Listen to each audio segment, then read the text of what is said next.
John Nelson, and you're listening to the Starting Block Podcast. Guys, this is the show for complete athletic development. Our objective here is to help you win, whether you're the athlete, the parent, or the coach. As always, I'm here with my co-host, Chris Scarborough. What's up, man? Hey, guys. Good afternoon. How you been, man?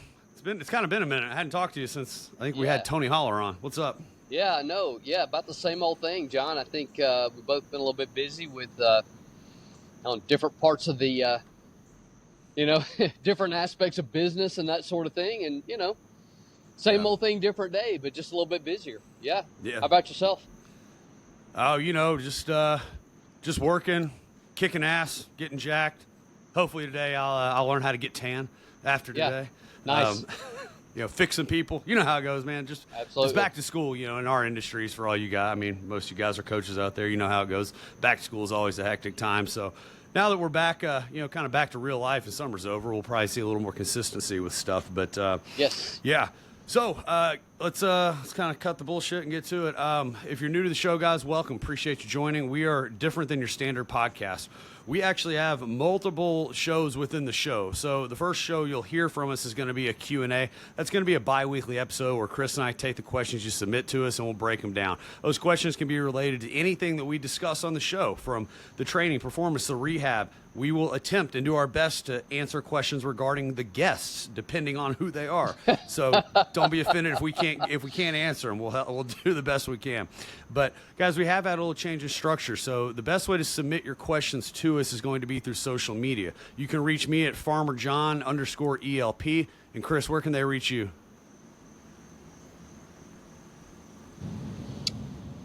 Fast and Agile 49. All right. So you can reach us there, guys. We disabled the email for a couple different reasons, but feel free to shoot us there, and we'll take care of that. The second episode type you'll get from us is a guest interview, which is what we have today, and we'll bring our guest on here in just a second. But, guys, the guest interview is just like every other podcast on the planet. We're going to bring in our friends and colleagues from across the globe, and they're going to share their stories of success, what they do with their clients, their patients, and their practices and their gyms. And ultimately, like I say every show, it's an opportunity for you guys, if you don't know who they are, to network them, because we believe that these people share the same core values and mission that we do, and that's really important to me. We don't just bring random people on. These are people that share the same core values and missions that we do. So somebody you can ultimately network and learn from. And then the final episode is actually, we got two more now, I think about it, because we changed another format. So you've got the Friday Fire and Fact, which is about 15 minutes of me just ranting about a topic. And then we got our Athlete Spotlight, which we will start back up. We had Xavier Rivas on, now a pitcher for the New York Yankees, a former Ole Miss guy. We had Ava come on, but that episode we had some recording issues, so we'll get her back on, and we'll start to bring an athlete on about once a quarter, and you'll be able to listen to them and just kind of hear how they utilize our systems and develop from that perspective. And then lastly, guys, we don't run ads on the show at this moment. We don't run ads on the show, so all we do is we ask that if you get value out of this, please just share the show. Bring us a friend, help spread this message, and help support it, because we take the time and take all the finances out of our own pocket to do this and make it happen. So just show us a little love, subscribe, share the show. That's all we ask. I think I covered it all. So, yeah, without further ado, we've got a really great guest on. I'm looking forward to having a great conversation. She is a PhD from Princeton. She's the host of the Undoctrinate Yourself podcast. She's an author, Dr. Alexis Cowan. What's up?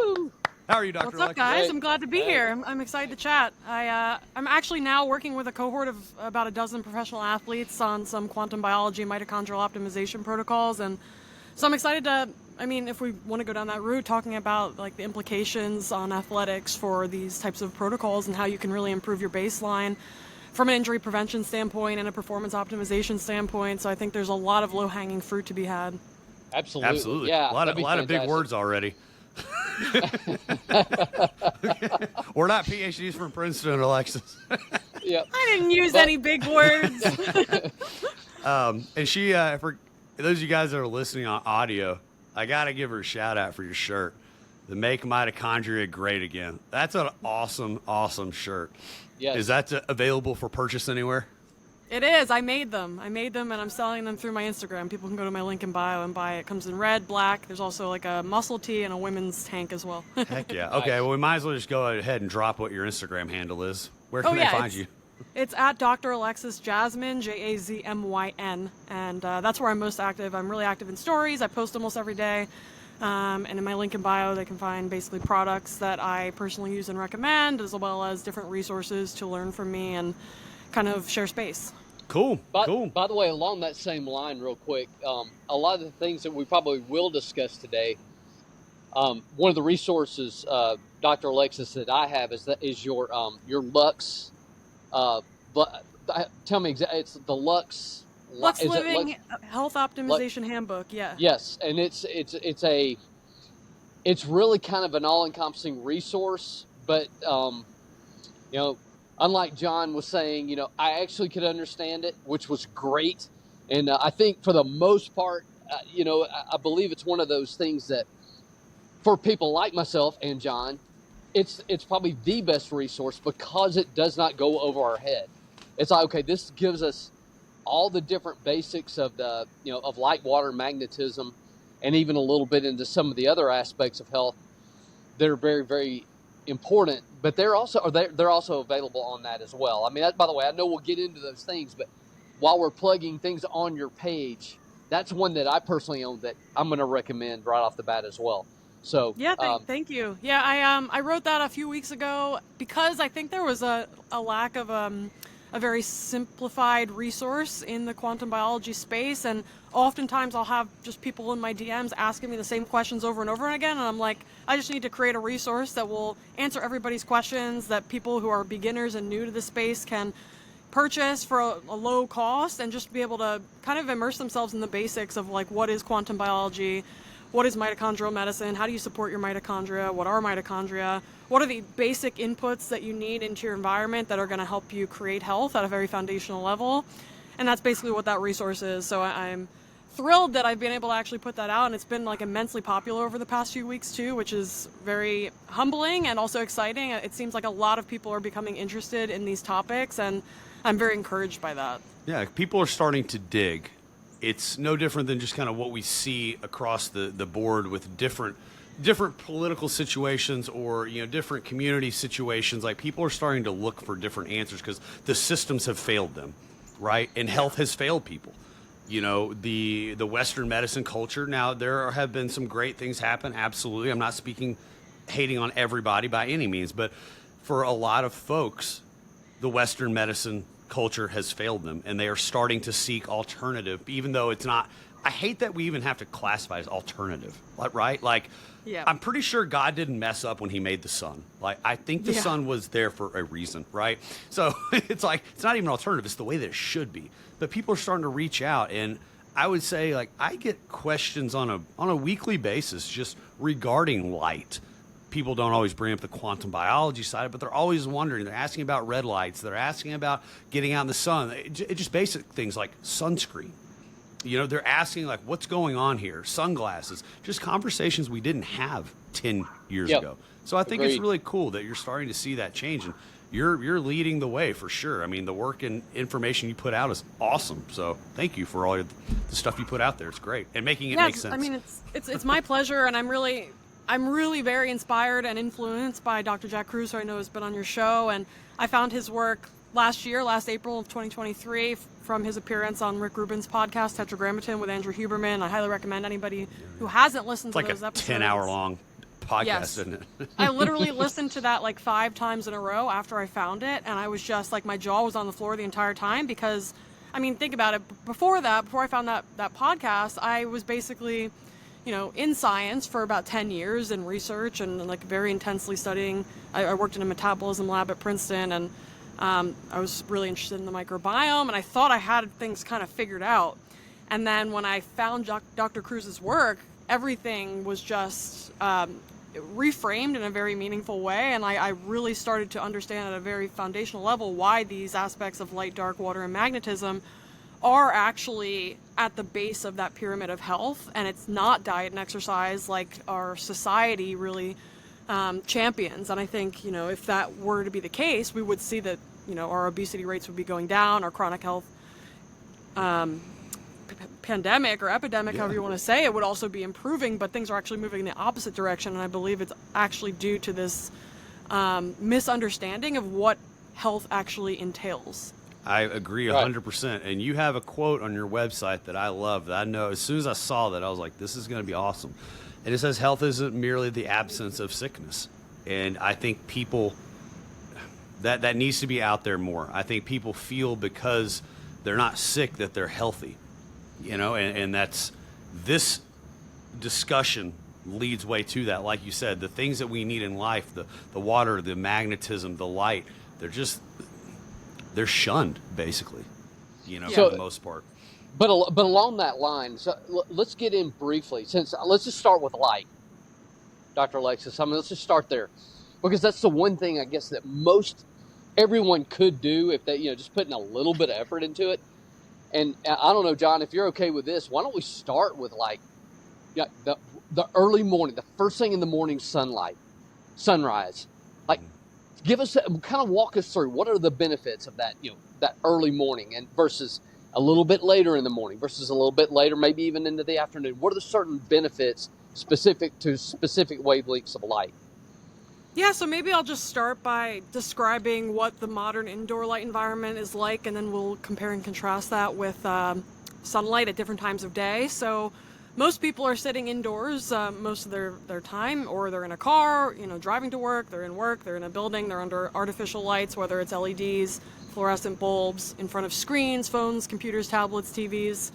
And all of those light sources, so the LEDs, the fluorescents, and all the devices, they're all highly enriched in blue light. So all of them, mostly, for the most part, at least of the device screens, they all leverage these blue pump LEDs, which basically take blue light at the core, and then they use some different filters essentially to make other forms of light so you can see the full spectrum of color when you're looking at your TV or your computer. But actually blue light is at the core of the way that technology works. And so what that means is that if you look at the spectrum of light coming off of these devices, you see a huge peak in the blue part of the spectrum that basically drowns out every other aspect of that light spectrum. And the reason that's problematic is because in nature, so if we just talk about midday sun briefly, midday sun is about 50% red and infrared light, this long wavelength light that's able to penetrate into the body, directly stimulate mitochondrial energy and water production, facilitates wound healing, just overall improves metabolism as well. About 25% blue light, so midday sun always has an abundance of that red and infrared light with blue light. And then we have less than 10% UV, which also varies depending on the time of year. And so in nature, blue light is always balanced with an abundance of red and infrared, because whereas that red and infrared has a beneficial and supportive effect on mitochondrial metabolism, blue light actually has the opposite effect. So when blue light in isolation is interacting with your skin, your eyes, your proximal brain regions, it actually impairs mitochondrial function, energy production, water production. And so that's why in nature you never encounter blue light in isolation. It's always balanced with that red and infrared. So when you're indoors and you're receiving a lot of that very intense blue light without the balancing effects of red and infrared light, we're directly basically inhibiting our body's ability to make energy and to make metabolic water, which hydrates our tissues, which allows our metabolism to function properly. And we can maybe talk about why metabolic water in particular from mitochondria is special in a little bit. But for now, suffice to say that the indoor environment is a highly alien light environment. So if you think about the ancestral environment, the primary source of light in that environment is the sun. And the sun is, consistent. The UV light part of the spectrum can vary depending on the season, depending on what latitude you're at. But the red and infrared light component is consistent from sun up to sundown. You're always receiving red and infrared light, regardless of the season and the time of day. Obviously at nighttime that goes away and you're getting a bit of moonlight and starlight, but the moon and stars have a much lower total brightness or lux than the sun. And so when we look at the evolutionary or ancestral environment, sun exposure and sunlight is the primary source of light in that environment, and that's what our biology is expecting to see. Now, when we contrast that with the indoor environment, like I mentioned, that blue enriched light, it's also compounded in issue by the fact that we're also behind glass when we're indoors, and glass filters out about 50%, especially our modern glass, which is often coded for energy efficiency. It basically reflects a lot of the near infrared light away and the infrared light in general, which is also known as heat. So in the technology world, heat or infrared light is seen as a waste product because it's not contributing to the visible light spectrum, but it's made in an ignorance to the fact that actually infrared light is an essential nutrient for our biology, for our mitochondria. That's not considered whatsoever within the tech space, and also just within science at large. There's a lot of ignorance. As many studies as there are in support of this, there's also a lot of ignorance among the mainstream science and medicine that light plays any roles in modulating biology, which is also insane in a lot of ways, because we know vitamin D status is primarily set by your UVB light exposure, and we see all of these diseases are associated with low vitamin D status, autoimmunity, multiple cancer types, including melanoma, breast cancer, colon cancer, prostate cancer, and cardiovascular disease and diabetes. All of these are associated with low vitamin D status.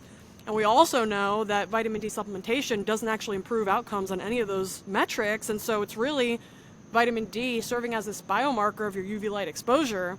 It shouldn't be that much of a stretch to think like, okay, if UV light's having this impact on our biology, what are the other wavelengths of light in the sun doing as well? But I think we're finally starting to get there as well, and I'm hoping to also start my light lab within the next few years too, to contribute and push this field forward. But anyway, back to glass. So when you're sitting inside, even if you don't have any lights on, you don't have any devices on, that glass is already filtering out about 40 to 50% of that red and infrared light. It's also filtering out 100% of UVB light and about 30% of UVA light. So in essence, when you're sitting inside behind glass, you're also concentrating blue light because you're removing UV and IR. And so simply being indoors is a problem when it comes to the function of our mitochondria and our biology overall. So something, easy things that people can do is what I recommend. Instead of spending money on a bunch of dubious supplements, if you can spend money building an outdoor space and curating an outdoor space that you enjoy spending time in, that's functional, that's enjoyable and aesthetic, then that's going to increase your likelihood of spending more time out there. And the more you can just move your indoor activities outside, the more you're going to benefit. Number two, if you can't do that, if you can even just crack a window, that can increase the amount of full spectrum light that's coming in, depending on the season, of course, and where somebody's living. But that can be a pretty readily available solution for people. But outside of that, if you can't do that either, then you can use some different types of lighting and filters to just try to add back at least some of the red and infrared light, and in some cases you can add back some UV as well. So for example, Chromo makes a light called Sky Portal, which basically has an intensity knob and also a redness knob. So at midday, you can have it on really bright, and then as the sun starts going down, you can increase the redness, so it's kind of mimicking what's going on outside. You can also even run red and infrared light panels in the background, so you're just adding some of that light back in. Some people will use like lizard lights inside to add some UVB and UVA back in. But yeah, so those would be some basic things. And in addition for the screens in particular, you can use filters on your screens. For example, Iris is a program that you can download. It's like, I think $15 for a lifetime license that allows you to filter blue light out of your computer. F-Lux is also something you can use on your computer or your phone. There's also native filters that you can use on your phone and your iPhone and your Apple computers. I have a reel on my pinned to my Instagram page that shows you how to do that. It's just like a native setting, so you don't have to download or do anything like that.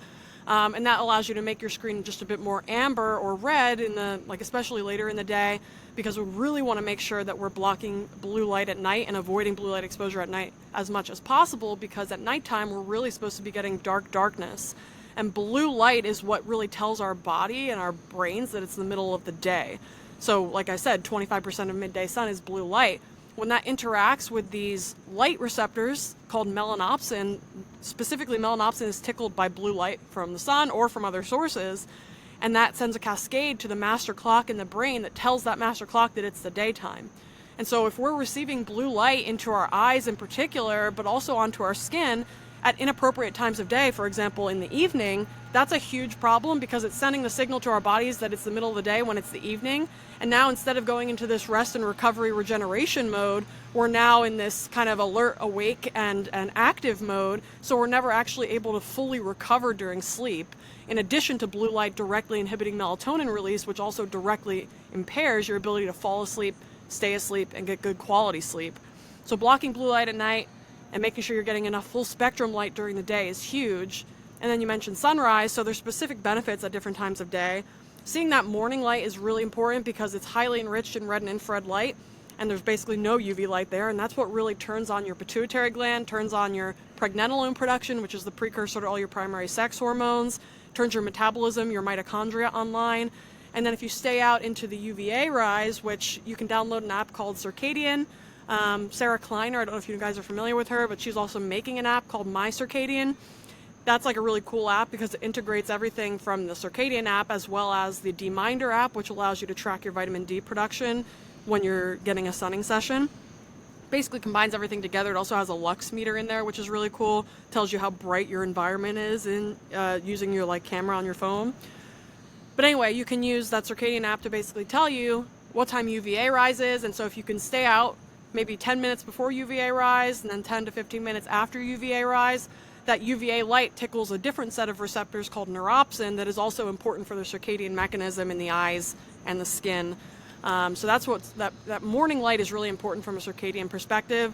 The midday sun is really important from a vitamin D perspective as well as a POMC perspective. And POMC, or pro-opiomelanocortin, is this prohormone that's cleaved into 10 distinct hormonal products. After I describe this, I'll give the mic back to you because I know I've been ranting. But these 10 distinct hormonal products are extremely important. 3 of them are alpha, beta, and gamma, MSH, or melanocyte-stimulating hormone. The melanocyte-stimulating hormones stimulate the production of new melanin by melanocytes, as the name implies. So that's what allows you to get a tan in response to midday sun. But in addition to that, they also act directly on a part of the brain called the hypothalamus, which controls your appetite and your energy expenditure, among other things. And those MSHs actually contribute to decreased appetite and increased energy expenditure, which is like the holy grail from a body composition standpoint. So you can naturally engage those pathways just by getting enough midday sun. And again, vitamin D can be a proxy for that. So if you're optimizing your vitamin D status to greater than 60 nanograms per mil is what I typically recommend, then you can kind of get a sense that you're getting enough midday sun for you. And the darker your skin is, the more sun you're going to need midday because melanin basically absorbs all wavelengths of light. And the more melanin you have in your skin, the more light it takes to actually get through and create these hormonal effects like these beneficial vitamin D and POMC cascades. And the last 3 hormonal products that I want to mention briefly from POMC cleavage are alpha, beta, and gamma endorphins, which are the endogenous opioid molecules that not only reduce anxiety and pain and depression, but they also improve dopamine status, critical thinking, learning, memory, and overall your ability to think more clearly and act less compulsively. So all of the addictions we see, whether it's gambling, drugs, alcohol, pornography, whatever it is, this is all driven from basically a burned out dopamine system that's constantly in lack. So you're constantly looking for your next hit of dopamine from something versus cruising at altitude dopamine wise by getting enough midday sun to stimulate your endogenous opioids, your endorphins, which is going to allow you to feel like you're operating essentially from a place of fullness, that you're not operating by your compulsions. And so I think ultimately the more sun you get and the more you optimize your sun exposure, the more autonomy and sovereignty you actually have in your life. Okay, that's the show, guys. Go back and re-listen to that. Yeah. I have so many questions now. I don't even know where to start. I'm fascinated by the dopamine side of that. That is extremely interesting to me. So I want to circle back to that, though. I want to go back to this underlying theme. I think people have heard this stuff, right? We talked about in the beginning that people are starting to become aware of this a little bit more. You know, they understand, like, hey, I need red light, or I need to do this. I mean, I just had somebody at the gym the other day ask me about red light therapy for their ankle. But what I feel is part of the problem here, especially when we're communicating to athletes of any level or coaches of any level. I mean, you try to tell this to a baseball coach, they're going to have no idea what the hell you just said, right? Like, you know, that's not their focus. So I think the question is, like, how, because people still think they're not sick, so they're healthy, how do we change that paradigm? How can we help people understand, like, you have to have this. Just because you don't feel anything doesn't mean there's nothing going on. So, like, meaning, like, I'll muscle test kids and people. I'll muscle test them with the blue light blocker on their phone on and off. And I show them, like, hey, look, when you look at your phone with the blue light filter on, you're good. When it's off, boom, you fail. How can we objectively, like, quantify this for people? Does that make any sense? Like, yeah, I mean, I personally haven't run into too much issue with this because I feel that most people, like most of the clients I've worked with on these things and athletes as well, feel dramatic differences within even the first day of implementing some of these principles, especially like getting the sun during the day and blocking blue light at night. that like the buy-in is their direct experience of feeling like their sleep is improved, their recovery is improved, maybe their performance in the gym or out of the gym is better, and maybe their mood is enhanced, maybe they're less irritable.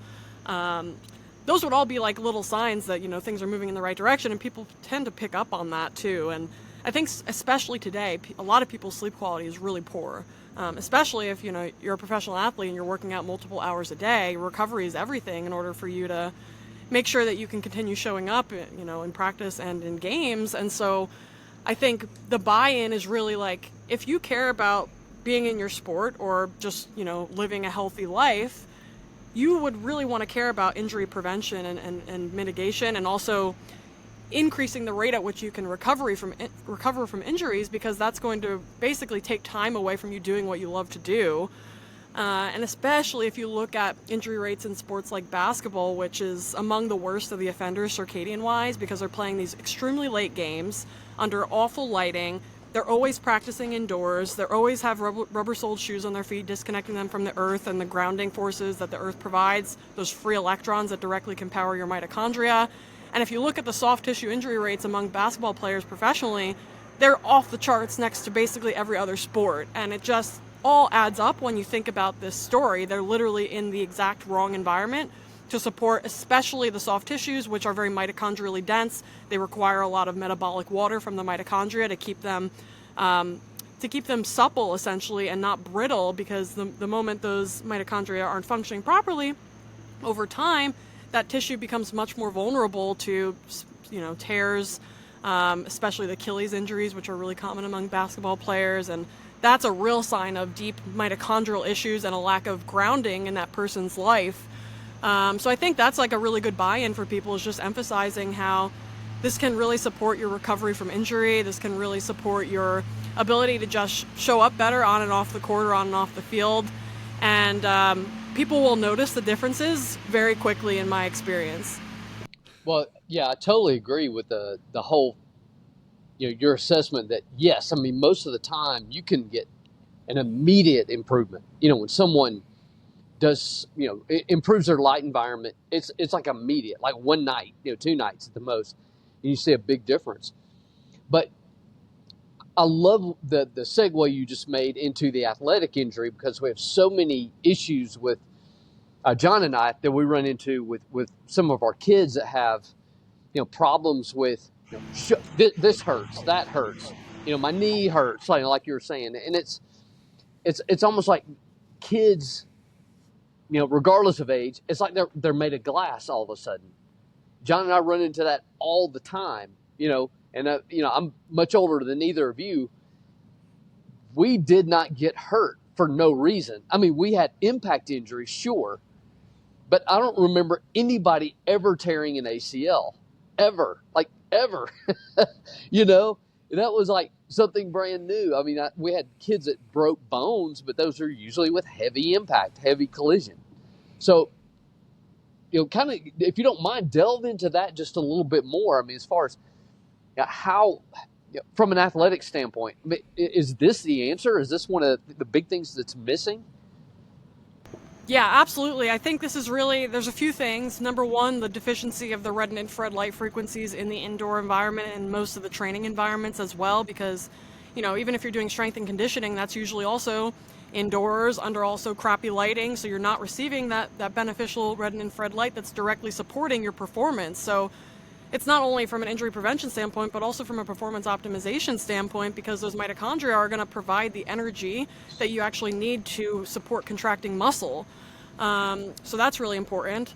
Also, as it relates to like back pain and systemic inflammation, so there are a multitude of studies showing that grounding within 15 to 20 minutes can dramatically reduce the inflammatory burden within the body. And so there's like really cool thermographic studies basically showing, they look at the heat within the body, heat as a proxy for inflammation. And then, you know, they do like 20 minutes of grounding, which is basically just getting your bare feet in contact with some grass, sand, even concrete. And after 20 minutes, the thermography shows that like those areas have cooled down dramatically. And so for some people, that could be if they have an irritated back, causing back pain, that could be decreased. And I've had many clients with chronic back pain and other joint pain and issues like this show dramatic improvements over the course of just, you know, a couple weeks and feeling like complete alleviation of their pain. So there's definitely something to adding even just 20 minutes of grounding per day is going to be majorly beneficial. Like, again, that can just be in a yard, it can be on sand, it can be on concrete. It's increased if you're also wetting the surface. So like if the grass is wet, like in the morning when the grass is all dew covered and you're getting your sunrise, like you can also habit stack this stuff too. So like every time I'm outside, I'm barefoot. Every time I'm outside, I try to minimize the amount of clothing I'm wearing so my skin can be that solar panel for the rest of my body and receive that sun. And that's a really good way to just kind of increase overall resiliency, your sleep, your recovery. Is this lawnmower really loud for you guys? Guys, if you're wondering what that noise is, Alexis is living what she preaches. She's sitting outside and her neighbor is mowing the grass. Because usually, can you hear me okay over it? I can hear you. Yeah, you're good. Yeah, we can hear you. Good. Because usually my mic is pretty good at filtering that out, but I feel like it's not. You're fine. we- It's pretty we're loud. good. But I think everybody's fine. Okay, well, they should be done in a couple It minutes. just proves anyway. that you're outside. Like, I know. and I practicing what swear, you like preach. all the most annoying people come out when I'm trying to record. That's how it always goes. It's Yeah, no like different somebody for built a us. fence next to me like a couple weeks ago. I was recording and it was like drilling and sawing. Everybody seems to call right at the time that like I'm getting know. ready to record. I know.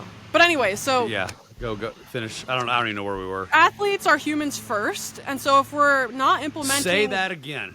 Yeah, athletes are humans first. We can't implement performance protocols that are compromising the health of the human just for the sake of short-term performance gain.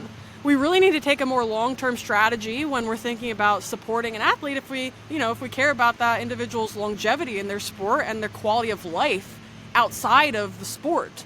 Like there's a lot of things that are important outside of the sport too. And I think that's actually something that a lot of athletes run into is like this identity crisis after they, let's say, have a career-ending injury. Like, who am I after I can't play this sport anymore? So if you're optimizing this stuff too, you're going to be, like we said, thinking better. So you're going to see more options and opportunities in your life that are going to allow you to, I think, navigate that terrain of like that basically the transformation of identity that can come with changing careers essentially or moving on to a different chapter of your life. And moreover, you can also delay the inevitable or like delay the retirement time. So like you can basically, maybe extend your career by a decade or, more depending on the sport if you were to care for your body and tend to its needs outside of just a performance perspective. Like you can't run your body into the ground and expect it to last, 10, 20 years in a sport. So I think we definitely saw better longevity. I mean, there's some outliers, of course, but I think overall better longevity across sports, even just a couple decades ago. And I think a lot of career-ending injuries and soft tissue injuries are just skyrocketing in general, even outside of basketball. And so the more we can do to re-engineer nature into the lives of our athletes and their training, and also for coaches, like embodying that too. Like this is for everybody. Everybody can benefit from this, and the more you can actually model that, the more your children, your friends, your family, your athletes will look up to that as well, and it will just become kind of a new norm.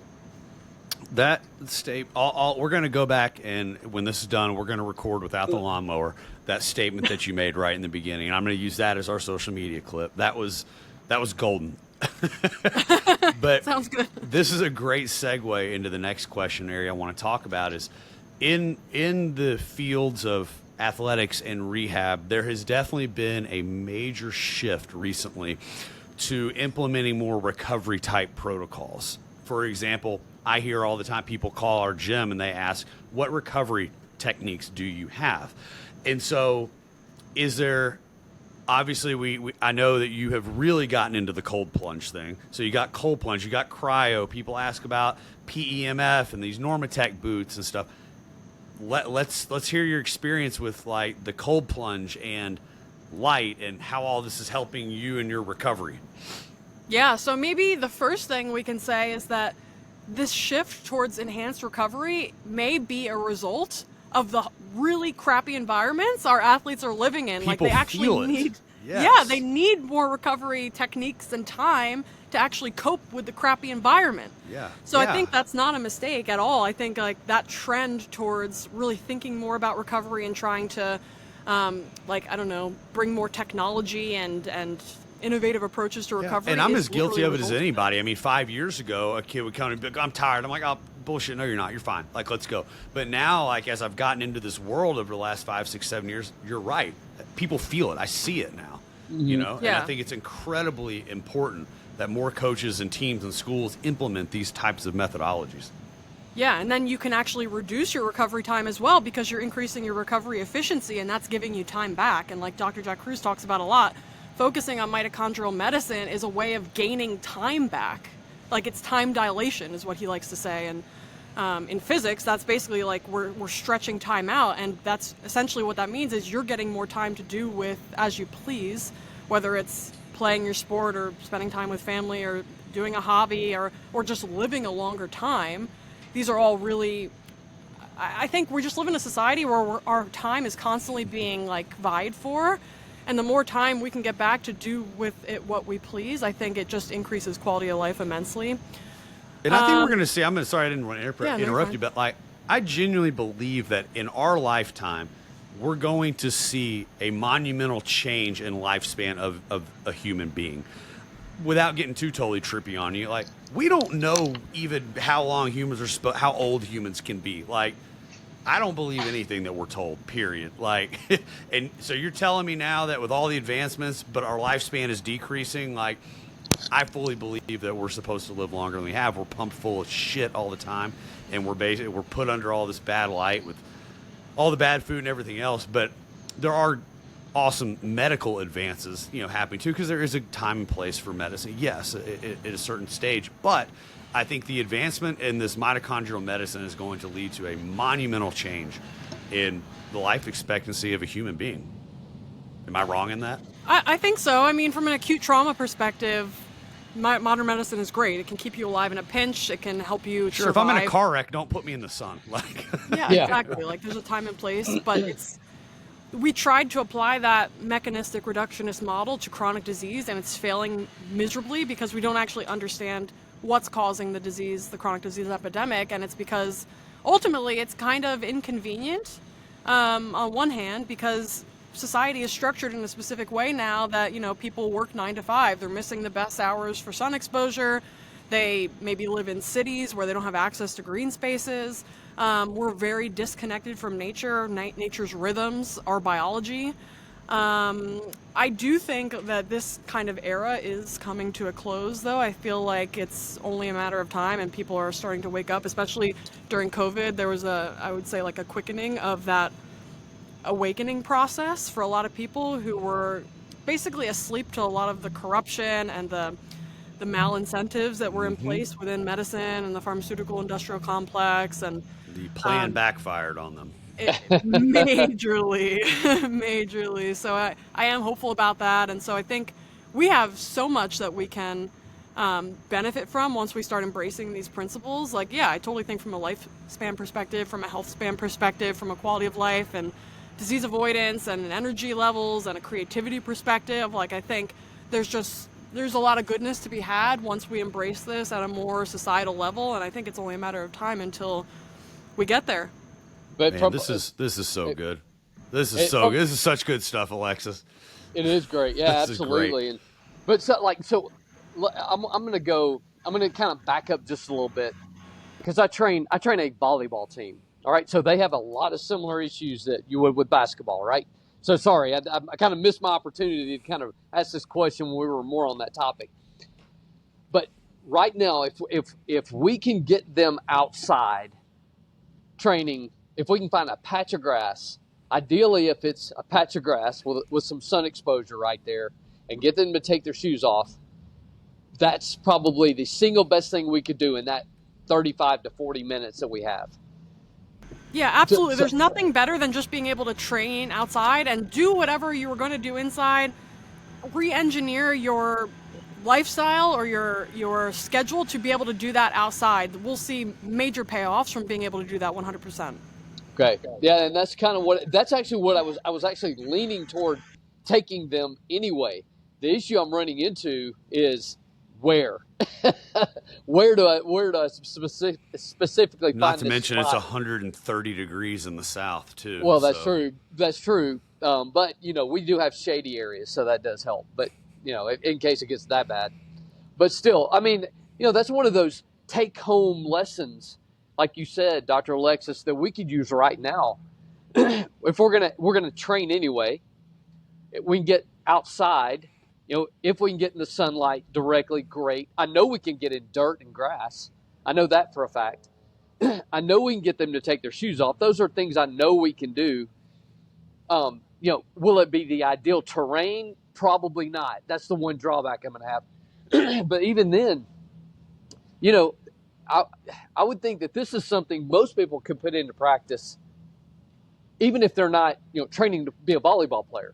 This is something just about anybody could do today, Yeah, absolutely. And one thing we didn't mention, I mean, dopamine, we talked about its importance in like critical thinking and mood and like drive as well. But another really important aspect of dopamine is movement. And I hope to do these studies in my lab actually, but my hypothesis is that your movement quality, your biomechanical efficiency, your ability to perform and be like agile as an athlete is going to increase significantly by doing that movement outside. Because we're naturally going to be increasing that dopamine status and the release of dopamine from the parts of the brain that control movement, that control movement quality. That's why we see in Parkinson's, the tremoring is literally like this failure of movement quality due to the failure of the dopamine producing neurons. And that's actually due to a loss of melanin in substantia nigra, the part of the brain that makes a lot of dopamine. It's very melanin enriched. So the body can essentially break down melanin to make dopamine. They share the same precursor. It's an amino acid called tyrosine. And so that's actually a really interesting link when you think about the light story, dopamine and melanin. Then you can also, of course, see that when you get your skin in the game, as Jack would say, and you're building melanin on your surface, you're not only building melanin on your surface, you're also building melanin inside your body as well. And there's melanin throughout your brain, and all of your sensory organs have melanin, the nasal mucosa, the mouth, the ears, and of course the back of the eye, in the retina, and deep in the brain, like in the substantia nigra and other parts as well, all require melanin to actually have healthy and proper function. And so we're building all of that melanin when we're building the melanin on our surface. And that's why I get so frustrated and like angry when I hear people online spouting nonsense about there's no such thing as a healthy tan. But it just couldn't be further from the truth. Melanin is this powerful molecule that when sunlight strikes the melanin in your skin, it splits neighboring water molecules into molecular hydrogen, molecular oxygen, and 4 free electrons. And for reference, when you're eating food, you're not eating for carbohydrates, fats, and proteins. You're eating for electrons. Those electrons are what power your mitochondria to make energy and water. So there's actually 3 pillars to mitochondrial bioenergetics, and that is not only the food you eat, that's only 1/3 of the story. The other 2/3 are grounding, which is the other form of free electrons you can get from your environment, and sunlight exposure to your melanin that's creating free electrons through splitting water.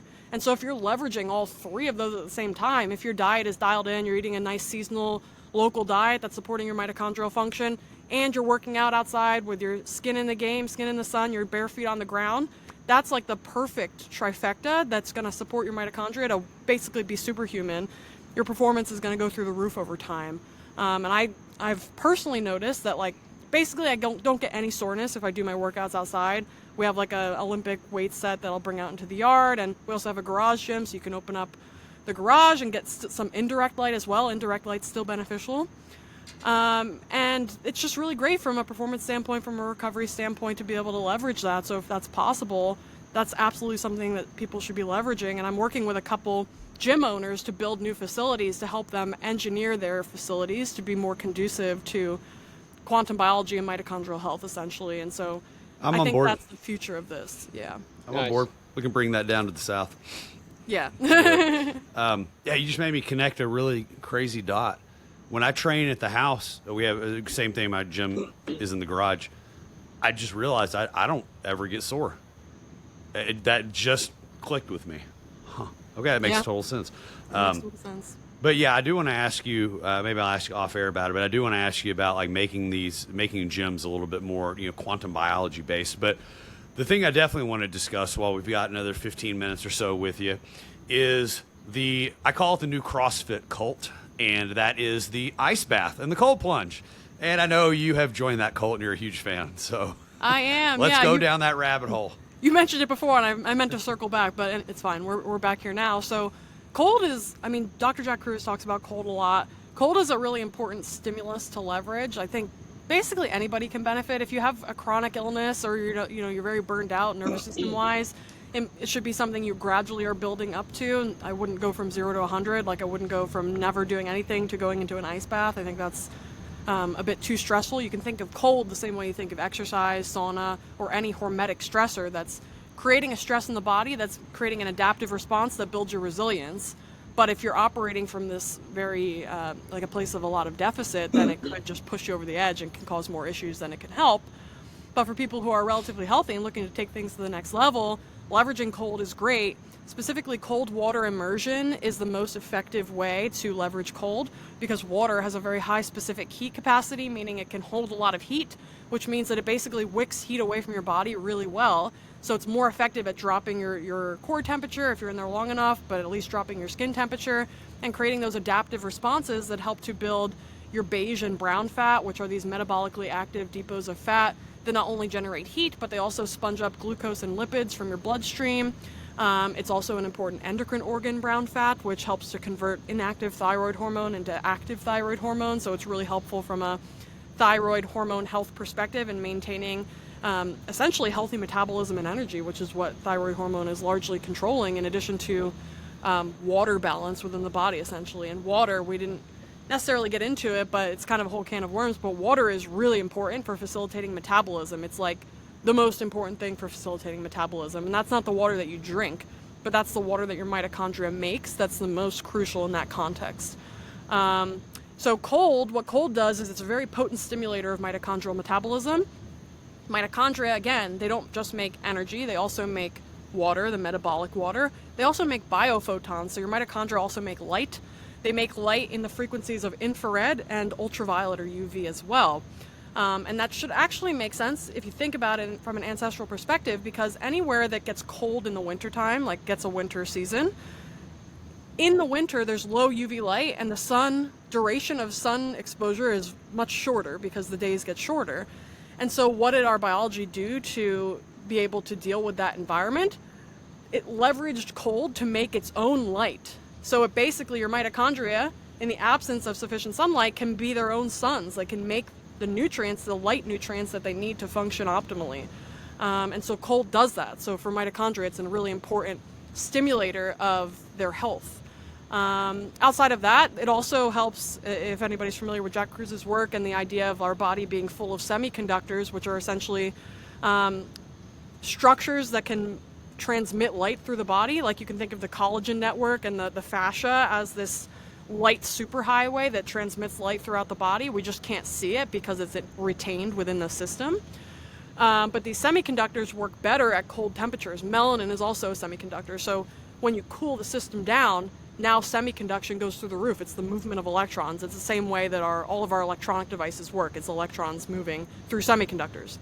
And so in the same way in our body, we can make these semiconductors work better by cooling the system down. We also reduce inflammation, more broadly speaking. And from what I hear as well, so for men, if you do cold exposure followed by exercise, you get a pretty nice boost in testosterone levels. I saw you post that, and I thought that was very interesting. Why? For women, actually, we can get a benefit from cold exposure for testosterone without exercise after, which is an interesting difference between the sexes. Of course you can. Right, of course, right? I mean, it's the least nature could do. We already have so many things else to deal with. But what I've heard from my male clients is that when they lift after doing cold, they can get more reps in and they feel stronger overall. And that's probably because one of the major ways that muscles go to failure is too much heat built up in the local environment. And so if you're starting from a cooler temperature, you can actually get more reps in. You're able to diffuse metabolites as well. So when acid builds up in the muscle, that's another way the muscle can go to failure. So you basically can prolong that process so that you can get more reps in a period of time by leveraging cold first. And if you're doing that outside as well, you're just kind of taking everything to the next level too. Now you're combining cold with grounding with the sun, and obviously the diet as well. So are you doing any studies on that? Like, is this just subjective in what you've seen, or are you studying this currently? No, I'm not studying it currently. So I basically, at my current practice is working directly with clients and athletes on performance and health optimization. I'm not doing any formal studies right now, though we are doing, like I mentioned earlier, that pilot study with like a dozen professional athletes. That's going to be like a proof of concept to hopefully get a more official structured study completed maybe in the next year or so.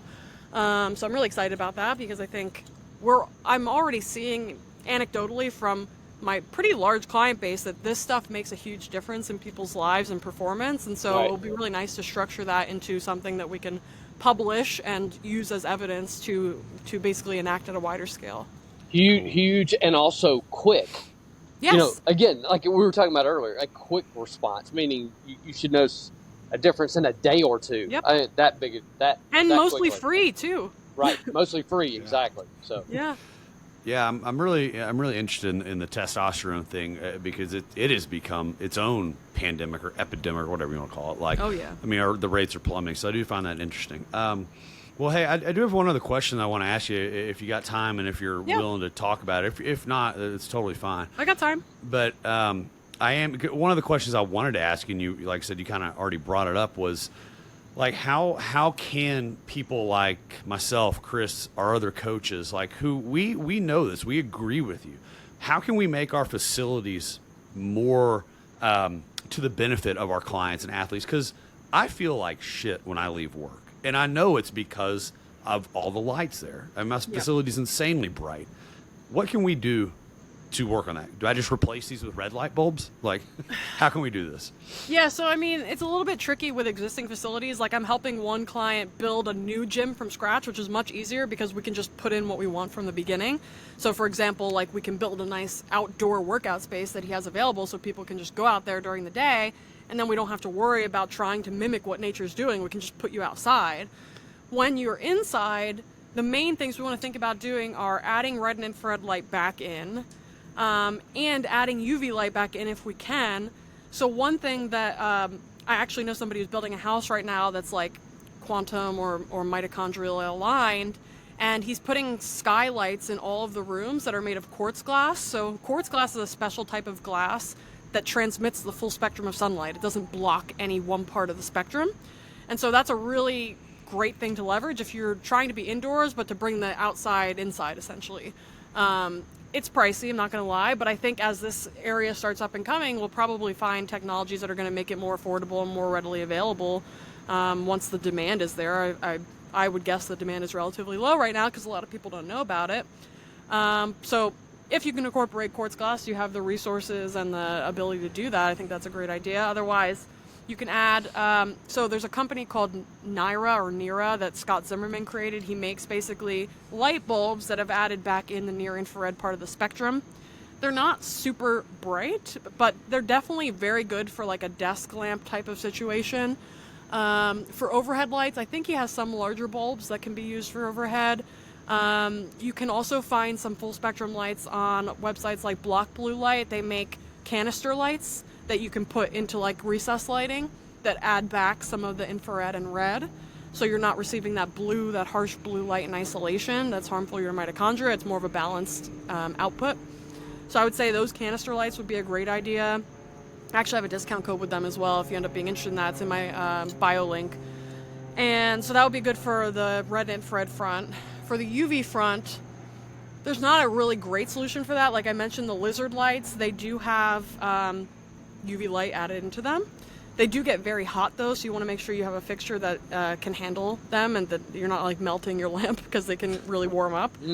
Because lizards basically require heat from the outside in order to maintain their body temperature. They're not endotherms like we are, that we can maintain our own body temperature. But what I will say though is if you're leveraging cold, you can get away with lower UV light in your environment. So let's say you have your players, your athletes, or yourself, you do a little cold plunge before your workout. Now you're getting the testosterone boost because your workout's after, and you're also making your own UV light inside. So that's going to help offset some of the lack of UV light in the indoor environment that you would be receiving from like a gym environment. So I would say those would be pretty good solutions. That's awesome. Awesome information. All of this has just been great. You're awesome. Thank you so much for all this. Yeah. Chris, did you have between anything else you wanted to add? No, I mean, that's pretty much it. I mean, I got to get going here very soon. But yeah, I mean, between you and of course, Carrie Bennett and obviously Dr. Jack, I mean, we're beginning. You're making me and John smarter. You all are. However, I really want to get, when we have you back on, I really want to get into the water part. Yeah. The interview that you and Carrie Bennett had, I think was probably the most eye-opening to me recently. I mean, recently. I had a somewhat decent grasp on the light, but that took it to a new level. I was like, okay, that's really awesome. So we need to get you back on just to discuss that, I think. Yeah, I'd love that. Maybe one more thing I'll mention briefly that I didn't mention before on the topic of sunscreen and sunglasses. So when you use sunscreen and sunglasses, it's akin to being under an alien sun or creating an alien light spectrum that our biology doesn't know how to interpret. Because when you're using sunglasses, they preferentially block UV light. So now your brain and your eyes think it's wintertime, I guess, because it's not receiving that UV light from your environment. That's a key aspect of, let's say, mid-spring through mid-fall, if you live somewhere with seasons. And if you're wearing sunscreen on your skin in the summer, again, you're also mimicking wintertime where your body's not receiving that UV light. You're not going to be making melanin effectively. You're not going to be synthesizing those endorphins, those feel-good chemicals that help you think better. You're not going to be synthesizing the MSHs that are going to help reduce your appetite and increase your resting energy expenditure. The sunscreen will block all of that, in addition to blocking vitamin D synthesis, of course, which is important for immune health and as a biomarker too. So the reason that, basically what I want to say is that leverage shade as your sunscreen and sunglasses. Don't use something that's trying to outsmart nature, because you're going to always get bit for that. Like, you can't do that without suffering consequences later. And I think, every time I go out now, even when I'm just walking the dog, I see everybody wearing sunglasses. Like, before I entered into this space, I never realized how many people wear sunglasses, and now I see that it's literally like everybody. I stopped wearing sunglasses and I stopped burning. Yeah, exactly. Well, I was just going to say, you need the coordinated response in your brain via your eyes and your skin to maximize the benefits of UV light, because, like I mentioned, when that UV light interacts with your skin, you're making the POMC, but also when it interacts with your eyes, you're making POMC in your brain, which is going to help to maximally stimulate those MSHs for you to make melanin instead of burning. When you burn, it's essentially because you're not making enough melanin to deal with the amount of sun that you're exposed to. So the more that you can build that solar callus, as Jack says, build your base tan or melanin in your skin, that protects you from burning, of course, and it also gives you access to free energy from the sun, because I mentioned melanin can split water and give you free energy as a result. So you're missing out on a lot of benefits of the sun if you're blocking it with sunscreen and sunglasses. That is, as with everything you've said today, that is just so good. So thank you for sharing all that. You're That is so good. welcome. Well, yeah, like Chris said, definitely want to have you on again. Sure. And I think you already throw out your Instagram handle one more time. Yeah, it's at Dr. Alexis Jasmine, DrAlexisJazmyn. And yeah, you can DM me there if you have questions. I'm answering basically all my DMs at this point. It just may take me a little bit of time. And there's plenty of resources and free education available on my page as well. Awesome. Great. This has Thank been you great. so much. Thank you so much, Dr. welcome. Alexis, for coming on. It was guys, fun. you know the rules. Pay your dues and share the show. That's the show. Love you guys. Thank you.